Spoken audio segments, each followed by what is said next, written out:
옆에 분들하고 해피 뉴 이어 한번 해보세요. 새해 복 많이 받으십시오.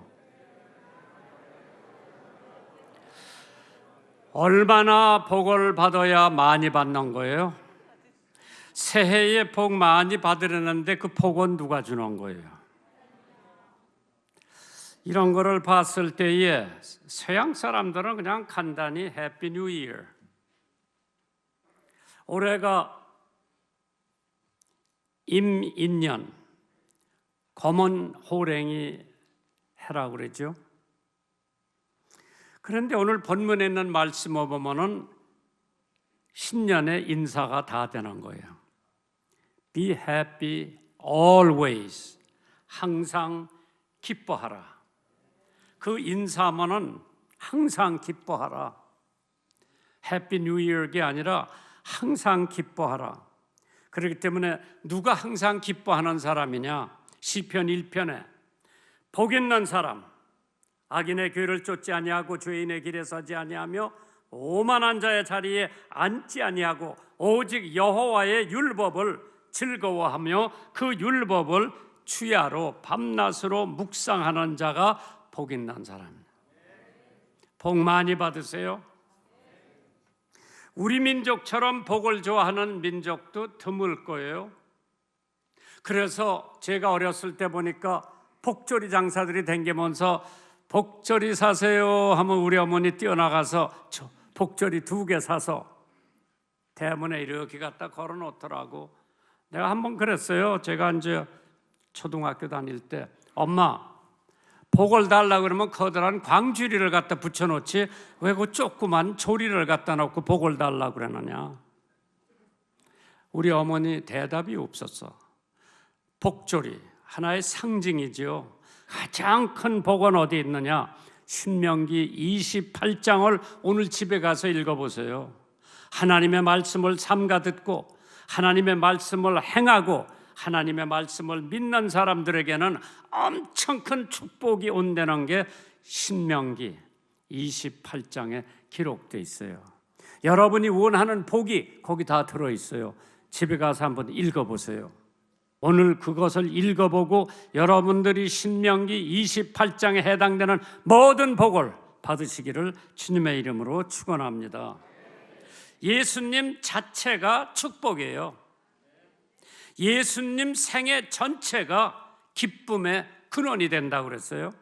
예수님 탄생, 예수님 생애, 예수님의 죽음, 예수님의 부활, 예수님의 성천, 예수님의 재림, 이것이 다 우리들의 주시는 큰 축복인 줄 믿으시기 바랍니다. 그럼 오늘 첫 번째 대지, 친교를 통한 기쁨, Happiness through Fellowship.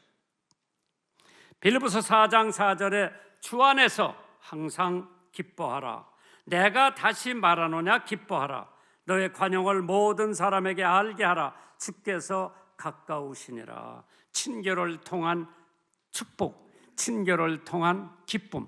성도 간의 교제는 예배 이상으로 어떤 때는 중요하다고 느껴집니다. 왜? 소그룹을 통해 친교가 되고 연령별 통해서 친교가 되고 부서별을 통해서 친교가 되고 신앙 성장과 사역의 힘과 아이디어를 얻을 수 있는 게 소모임에서 이루어지는 줄 믿으시기를 주님의 이름으로 축원합니다. 요한 1서 1장 3절에 잘 들어보세요.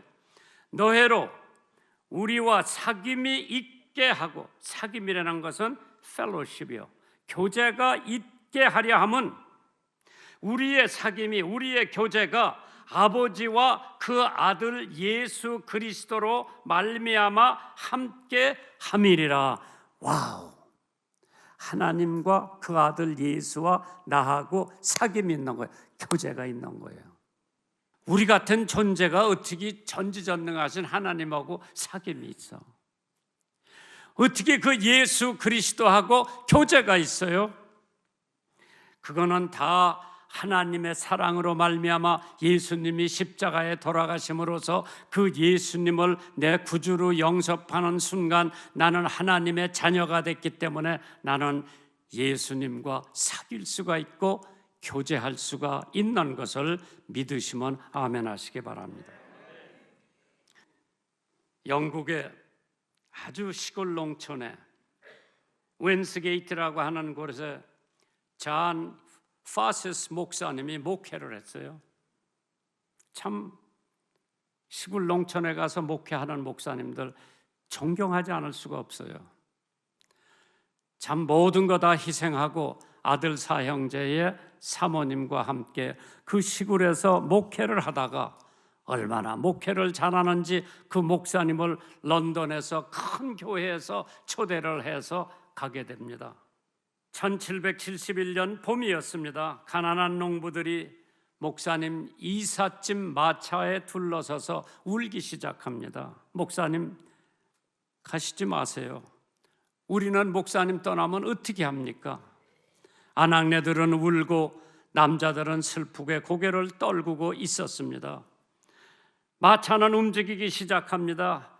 그러나 동네에서 약 100m쯤 떨어진 곳에 가다가 다시 목사님은 말고삐를 돌려 동네로 돌아옵니다. 형제자매 여러분, 우리 가족은 계속 여러분과 함께 살기로 결심했습니다. 그러면서 다시 그 동네 돌아와서 목회를 합니다. 그날 밤 파셋 목사님은 찬송가 525장 주 믿는 형제들을 작시합니다. 주 믿는 형제들 사랑의 사귐은 천국의 교제 같으니 참 좋은 친교라. 이별할 때에 마음 비록 슬퍼도 주 안에 교통하면서 또다시 만나리. 그 찬송을 런던으로 가서 큰 교회를 목회했다면 그 시가 나오지 않았을 겁니다. 그 후에 그 목사님은 가난한 농부들과 함께 54년을 그 마을에서 목회하면서 살다가 주옥 같은 찬송가 160곡을 작사합니다. 만약 런던에 가서 큰 교회 갔다고 할 것 같으면 그 160편의 아름다운 찬송 시가 나오지 않았을 겁니다.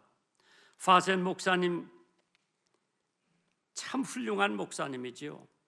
영국의 조지 3세 왕이 그 소식을 듣고 목사님한테 편지를 보냅니다.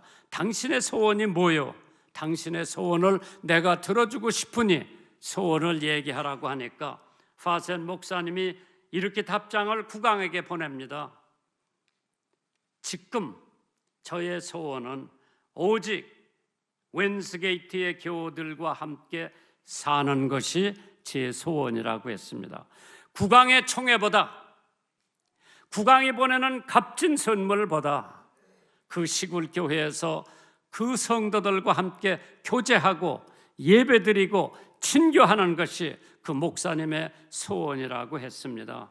오늘 친교를 통해서 우리들은 우리의 신앙이 성장할 수 있는 것을 믿으시기를 주님의 이름으로 축원합니다. 그런데 첫 번째, 우리는 예수님과의 교제를 할 수 있죠. Fellowship with Christ.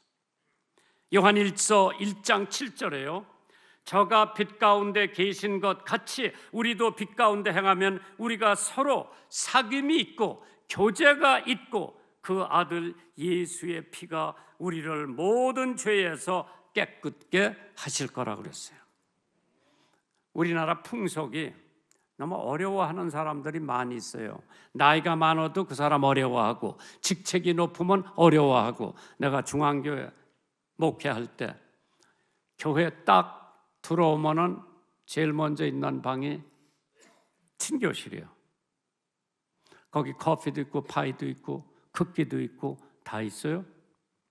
그런데 거기 앉아서 차를 누구하고 마시고 있으면은 교인들이 이렇게 들여다보다가 내가 앉아 있으니까 안 들어오고 도망가.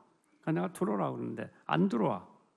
어려워서도 못 들어오고 미안해서도 못 들어오고 부끄러워서도 못 들어오는 것 같은데, 그러면 교제라고 하는 것이 이루어질 수가 없죠. 제가 20대 후반에 한국에 돌아와가지고 목회할 때 나는 학생들하고 같이 농구도 하고 학생들하고 같이 축구도 하고 학생들하고 같이 수영도 하고 학생들하고 같이 중국집에 가서 짜장면도 먹었을 때는 애들이 엄청 좋아했는데 그동안에 나이가 차고 점점 올라가고 명성이 조금 붙으니까 사람들이 그렇게 어려워하면서 중앙교회 목회할 때 우리 권사 집사님들이 목사님 크리스마스 선물 뭐 해드릴까 암만 생각해봐도 목사님은 없는 게 없어서 사드릴 게 없다 그러더라고. 그래서 야 한번 사갖고 와봐. 그러한 상황 속에서는 사귐이 이루어질 수가 없습니다.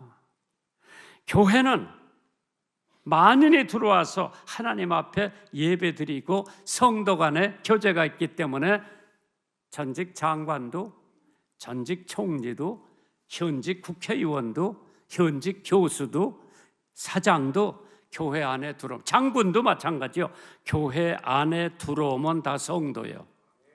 그렇기 때문에 교제가 이루어질 수 있는 거예요. 내가 누군데 너하고 교제를 해? 안 해. 그런 사람은 우리 교회는 그런 사람 없어. 저 옆에 교회는 그런 사람들 덜어 있더라. 교회 안에 들어오면 다 성도요, 형제요, 자매요. 서로 나누고 기도해주고 같이 울고 같이 웃을 수 있는 그 교회에서 교제가 이루어지고 사귐이 이루어지는 것이 하나님의 뜻인 것을 믿으시기 바랍니다. 두 번째로, 사실 우리가 이 교제라고 하는 것이 얼마나 중요한데, 예수님과의 교제가 이루어지면 성도들과의 교제도 이루어집니다. Fellowship with the Christians. 시편 133편 1절 이하에 보면은요, 형제가 연합하여 동거함이 어찌 그리 선하고 아름다운고, 머리에 있는 보배로운 기름이 수염 곧 아론의 수염에 흘러서 그 옷까지 내림 같고 헬몬의 이슬이 시온의 산들의 내림 같도다. 거기서 여호와께서 복을 명하셨나니 곧 영생이로다. 성도의 교제는 친절에서부터 시작된다고 그러죠. 이 교회 성도들이 처음 오는 사람에게 친절하게 대하면 그 성도는 여기서 뿌리를 내리게 됩니다. 그러나 아무도 마중하는 사람과 아무도 반가워하는 사람도 없고 아무도 교제하려고 하는 사람이 없으면 그 사람은 다른 교회 찾아갑니다. 오늘 사명의 임명장을 받은 분들은 금년 한 해 다른 일 하지 말고 꼭 한 가정만 전도해서 뿌리 내리게 하면은 하나님께서 무척 기뻐하실 겁니다. 친절을 베푸는 인색한 사람은 친구가 없다고 그러죠. 친절에 씨를 뿌리면 우정이라는 푸짐한 수확을 거둘 수가 있다고 했어요. 세 번째로, 교회를 통해서 친교가 이루어져야 됩니다. Fellowship through Church. 교회가 친교와 교제의 매체 역할을 해줍니다. 교회 오면 교제와 친교는 저절로 이루어져야 됩니다. 시편 122편 1절에요. 사람이 내게 말하기를 여호와의 집에 올라가자 할 때에 내가 기뻐하였도다. 누가 나더러 예배당에 가자 그러면은 그렇게 그때를 기다렸는데 같이 가니까 얼마나 기쁘고 행복한지. 교회 출석은 예배는 물론이고 성도들의 교제와 교회의 발전을 위해서 모이기를 힘쓰라고 했습니다. 두 번째 대지를 보면 싸움을 통해 기쁨이 온다고 그랬어요. Happiness through fighting. 싸움하는데 어떻게 기쁨이 올 수가 있나? 일본하고 한국하고 축구 시합해서 그 축구로 싸우는 거죠. 머리가 터질 때도 있고 다리가 부러질 때도 있고, 이 싸움이죠. 거기 우리가 이기면 기뻐요, 슬퍼요? 우리 이기면 막 난리 때리지. 저 붉은 악마들 보세요. 우리가 월드컵 4강에 갔을 때 뭐 얼마나 발광을 했는지 몰라. 왜? 우리가 싸움에서 이겼어. 그럼 우리들은 누구하고 싸워야 되느냐? 첫째, 내가 가지고 있는 죄악하고 싸워야 돼요. 디모데전서 4장 1절 이하에 보면 그러나 성령이 밝히 말씀하시기를 후일에 어떤 사람들이 믿음에서 떠나 미혹해하는 영과 귀신의 가르침을 쫓으리라 하셨으니 자기 양심이 화인 맞았다 그랬어요. 자기 양심이 불로 화인 맞았다 그랬어요. 양심이 죽은 사람은요, 도둑질도 하는 거예요. 남 죽이기도 하는 거죠. 남 잘 되는 거 못 보죠. 그 양심이 화인 맞은 사람들이. 새해에도 우리는 죄악과 싸워야 돼요. 마귀들과 싸워야 돼요. 그렇지 않으면 우리는 승산이 없습니다. 그래서 우리는 싸워서 이기면, 죄악하고 싸워서 이기면 기쁨이 오는 거죠. 축복이 오는 겁니다. 사실 두 번째로 우리가 싸워야 할 게 누구냐? 냉정함과 싸워야 한다고 그랬어요. 마태복음 24장 12절에 불법이 성함으로 많은 사람의 사랑이 식어졌다고 그랬죠. 불쌍한 사람 봐도 동정이 없고 냉랭함이 사로잡혀서 나만 생각하고 내 일, 내 의견, 내 생각이 제일이라고 고집을 하기 때문에 오늘 찬송가가 이렇게 나온 게 있죠. 세상 모두 사랑 없어 냉랭함을 아느뇨 곳곳마다 사랑 없어 탄식 소리뿐일세. 아이를 낳아서 쓰레기통에다 버리고 아이를 낳아가지고 인터넷에 20만 원에 사가라고 하는, 정말 우리 사회에 사랑이 고갈될 대로 고갈됐는데 내가 싸워야 할 것은 내 냉정함. 굶는 사람을 봐도, 아픈 사람을 봐도, 누가 싸워서 매 만난 사람을 봐도 아무런 감각이 없이 마치 강도 맞은 사람이 있었는데 레위가 지나가도 무심코 지나갔고 제사장이 지나가도 번쩍만쩍하고 지나가고 사마리아인, 그 당시에 사마리아인이면 싼것이에요. 사마리아인이 지나가다가 신음소리를 듣고 가서 치료해주고 자기 짐승에 실어서 주막에 데려다 놓고 비용이 드는 돈을 내고 만약 터들면 내일 와서 내가 갚을 테니까 잘 봐달라고 부탁을 하는 사마리아인이 오늘 우리 주변에 몇 사람이나 있나? 선행을 베풀며 공익을 구하며 학대받는 자를 도와주며 고아를 위하여 신원하며 과부를 위하여 변호하라 하셨느니라. 이사야서 1장 17절에 있는 말씀입니다. 세 번째로 우리가 싸워야 할 대상은 정욕과 싸워야 됩니다. sensuality. 오직 주 예수 그리스도를 옷 입고 정욕을 위하여 육신의 이의를 도모하지 말아라. 누구든지 신과 가까워지면 정욕은 멀리 떠나고 정욕과 가까워지면 하나님은 멀어진다고 했습니다. 그 다음에 내가 싸워야 할 대상이 뭐냐? 나태요, 게으름, 싸워야 합니다. Fight slothfulness. 사단은 나태한 사람들을 통해서 자기 일을 시킵니다. 성도는 부지런해야만 하나님께서 일을 시키십니다. 마태복음 25장 26절에 그 주인이 대답하여 가로되 악하고 게으른 종아, 나는 심지 않은 데서 거두고 해치지 않은 데서 모으는 줄 네가 알았느냐? 그러면서 잠언 10장 4절에 있는 말씀처럼 손을 게을리게 놀리는 자는 가난하게 되고 손을 부지런히 놀리는 자에게는 부하게 되느니라. 부지런한 자의 손은 사람을 다스리게 되어도 게으른 자는 부림을 받을 것이라. 내가 제 인생을 되돌아봐도 성공할 요소가 하나도 없어. 가난한 가정, 백도 없지요. 알아주는 사람도 없지. 그런데 미군 부대 들어가서 하우스보이로서 부지런했어요. 내가 봐도 부지런했어. 그거 하나가 나를 미국 유학까지 보내고, 그거 하나가, 부지런한 거 하나가 오늘 김정한 목사가 이 강단에 서게끔 하신 하나님의 은혜예요.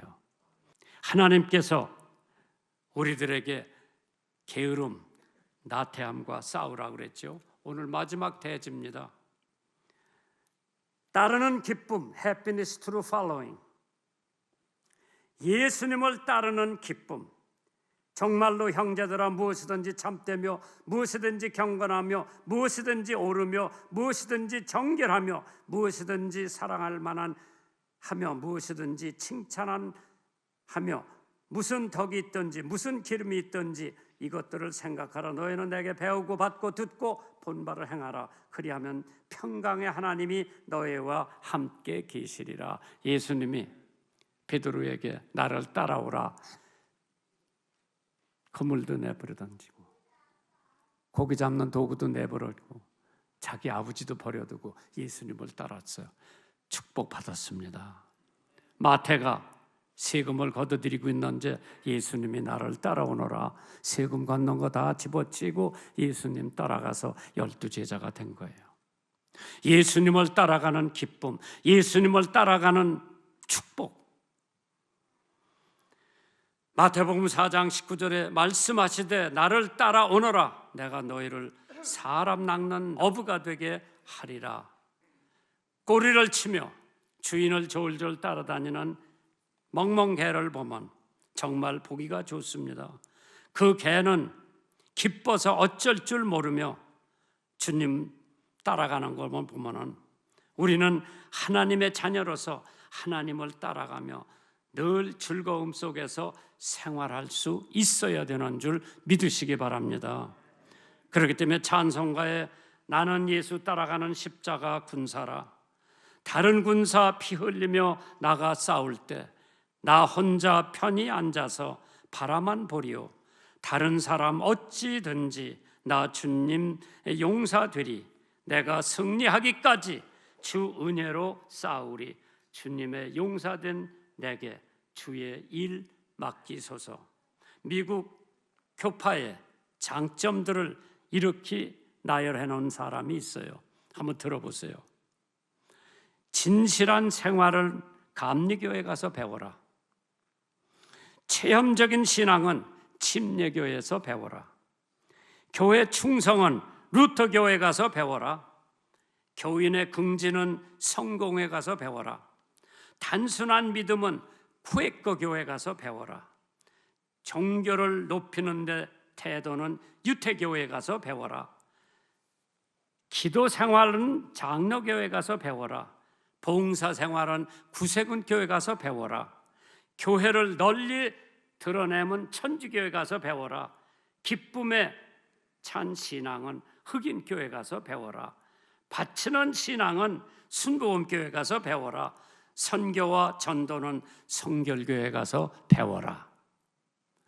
많은 교파가 있지만은 그 교회마다 배울 점이 있기 때문에 경시하지 말고 멸시하지 말고 그 사람들에게서 좋은 점을 배워서 금년 한 해 하나님께서 여러분과 나에게 복에 복을 더하여 주시고 지경을 넓혀 주시고 환난과 근심을 면케 해주는 야베스의 기도처럼 한 해가 되기를 주님의 이름으로 축원합니다.